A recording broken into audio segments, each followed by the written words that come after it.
नमस्कार साथियों, math question solution series में आप सभी का हार्दिक स्वागत है। साथियों, आज की क्लास का हमारा पहला प्रश्न है, यदि 5 परिणामों का औसत 24 है और पहले 4 का औसत 25.5 है तो पांचवें परिणाम का मान पता लगाएं। साथियों, बिल्कुल आसान सा सवाल है। हम किस प्रकार से हल करेंगे, हमें दिया गया है कि टोटल परिणाम कितने 5 और उनका औसत कितना है 24, तो 5 परिणामों के औसतों का योग कितना हो गया 24 5 120। अब हमें क्या दिया गया, पहले 4 परिणामों का औसत कितना है 25.5 है, तो हम क्या कर लेंगे, उनका योग कितना हो जाएगा 25 चौके 100 और 102 हो जाएगा। अब क्या करेंगे, 5 परिणामों के औसत में 4 परिणामों का औसत घटा देंगे तो हमारे 120 में से 102 गए 120 में से 102 गए 18, हमारा क्या आ जाएगा, सही आंसर आ जाएगा, जो कि हमारे ई ऑप्शन में मिलान कर रहा है। चलिए बढ़ते हैं साथियों हमारे अगले प्रश्न की तरफ। ऐसा ही बिल्कुल आसान सा सवाल है। अगला हमारा प्रश्न है, न्यूनतम परवर्ग संख्या का पता लगाएं जो 2, 3, 6 और 10 से भाज्य है। तो साथियों, इस प्रकार के प्रश्न को हम कैसे हल करेंगे, आइए देखते हैं।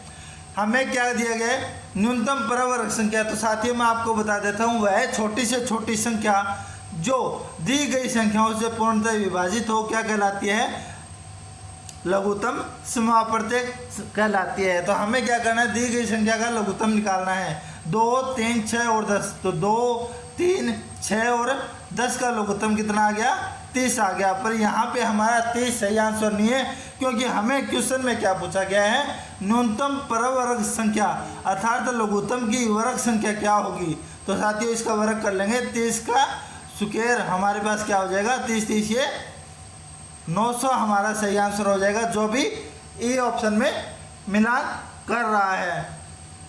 चलिए बढ़ते हैं साथियों अगले एक प्रश्न की तरफ। बहुत ही महत्वपूर्ण प्रश्न है।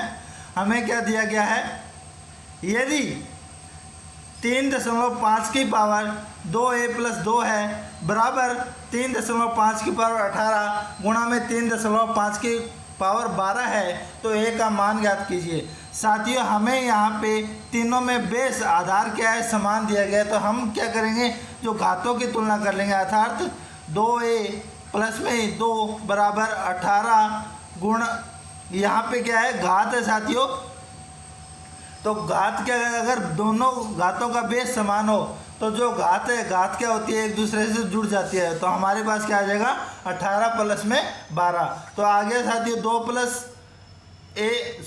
2a प्लस 2 बराबर 30। तो साथियों 2a बराबर 30 में से 2 गए 28, a बराबर हमारा 28 भाग 2 बराबर कितना आ जाएगा 14, जो कि हमारे ए ऑप्शन के अंदर मिलान कर रहा है। साथियों, इस प्रकार से हम इस प्रश्न को हल कर सकते हैं। बिल्कुल आसान सा सवाल है, हमें कुछ नहीं करना। साथियों, हमें क्या दिए गए, 3 संख्याएं जो कि बेस इसका समान है। तो साथियों, 2 जो संख्याएं गुणा में है,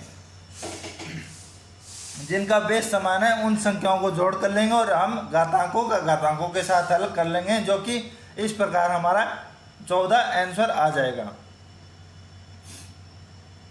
चलिए बढ़ते हैं हमारे अगले प्रश्न की तरफ। अगला हमारा प्रश्न है, 125 गुणा 27 का घन रूट पता लगाएं। तो साथियों, 125 गुणा 27 का बिल्कुल आसान सा घन रूट 1 सेकंड का सवाल है। हम क्या करेंगे, जब घन में से 125 का घन करेंगे तो कितना आ जाएगा 5 और 27 का घन रूट करेंगे तो कितना आ जाएगा 3, तो कितना आ जाएगा 5 या 15, हमारा सही आंसर ए ऑप्शन हो जाएगा।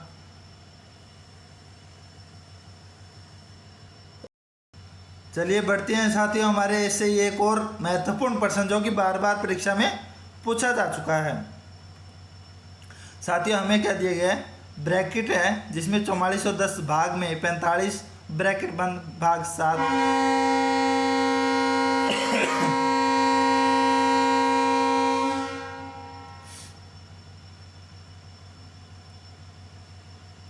एक क्वेश्चन दिया गया है, हमें सरल करें 4410 भाग 45 भाग 7 ब्रैकेट बंद भाग 2।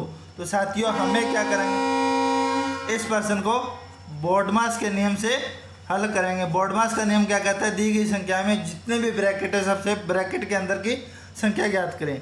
तो हमें क्या दिया गया, 4410 भाग 45 ब्रैकेट, फिर ब्रैकेट भाग 7 भाग 2। तो हमें सबसे पहले ये संख्या ज्ञात करनी है। तो 4410 में से 45 का भाग देंगे, 4410 में 45 का भाग देंगे साथियों। तो 45 में 405 बच गए कितने, 36, उतारा 0, 45 आठे 360। तो सबसे पहले इनका हल हमारे पास क्या आ जाएगा, 98 ब्रैकेट बंद भाग 7 फिर ब्रैकेट भाग 2। अब 98 आ गया, 98 में भाग 7 ब्रैकेट भाग में 2। तो 98 में 7 का भाग देंगे तो 14 साथी 98 ब्रैकेट भाग 2। तो साथियों फिर 14 में 2 का भाग देंगे तो हमारे पास क्या आ जाएगा, 14/2 बराबर 7 हमारा सही आंसर आ जाएगा, ऑप्शन बी।